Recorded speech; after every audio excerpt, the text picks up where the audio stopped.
We have watched immigrants be torn from their homes, torn from their people, torn from the work and the places that they love in this country, and done so under the cloak of executive order, but not of constitutional law.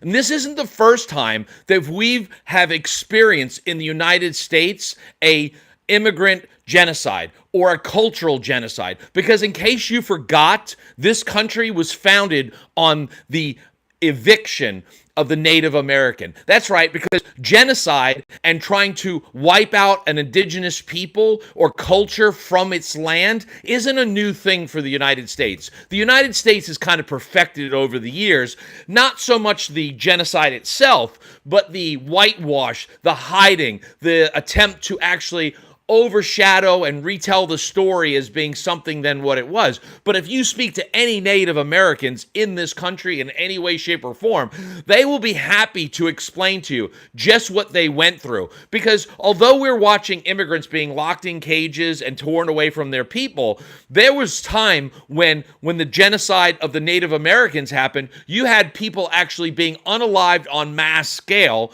because they were simply on the land that the white people wanted. The reality is that while we've sat here and actually watched immigrants be locked in cages and thrown out of the country without due process, without court of law, or any being found guilty of anything, it doesn't compare to what we've seen or what has been seen through history of the Native Americans or of the Black Americans that are here now that were brought here on boats. The truth is that although this is worse because there's 1,000 cameras watching and there's social media and there's a lot of exposure of what's going on with these immigrants and the genocide that they're facing, it is nothing in comparisons to what this government has done to the Native Americans across the board. Because the truth is, Native Americans, or Indians as some call, or indigenous people, other people call, I have no hate either way. I find all immigrants to be amazing people, and they have culture and they bring things to the table that I, pasty white guy, cannot bring, although I can cook better than most. Anyway, that being said, the reality is that Native Americans were not just easily just like, picked up and brought to a thing and sent off. They were actually waited until all of the men went out hunting for a day, and then the people, the women and children, were wiped off. They were killed by the settlers or by the white government that wanted to try to stifle the growth and prosperity or the growth of new people and generations. So they decided to exercise their ability to basically annihilate the indigenous people by killing their offspring and their wives. So that way there was no chance of ever actually, reproducing and keeping the population up. And by controlling the population that way, they were able to systematically push all of the Native Americans up into reservation areas, like in Washington, the state, not the city.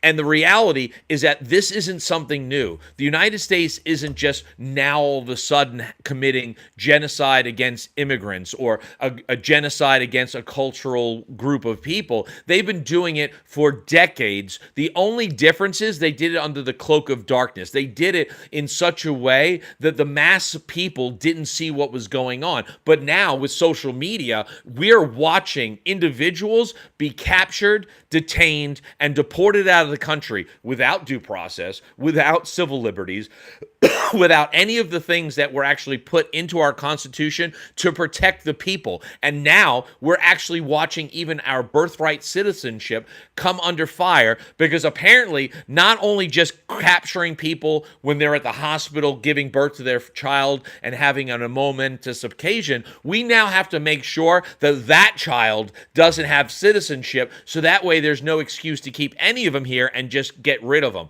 This is horrific. This is horrible in a way that just can't even be fathomed. And the fact that we watched ICE agents descend on a group of people that were just about to be sworn in as U.S. citizens because they had already taken all of the steps and done everything they were supposed to do for years to become citizens, to be ripped away and locked in cages just at the moment that they were going to be sworn in and become US citizens is a form of torture. It's cruelty and it's malicious and it is hateful to think that we are a part of this group of people that are preying upon immigrants and somehow profiting off of it. Because when you have federal agents actually working and doing their jobs, that's what it is. It's a federal employee doing its jobs. However, you have a group of individuals that are working under the federal government, a lot of them subcontractors or, somehow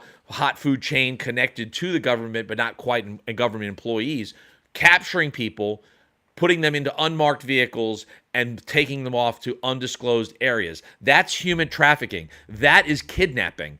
And we're watching it in live television at a time when social media is at its most and we should be able to see everything, and yet nobody's doing anything. Why?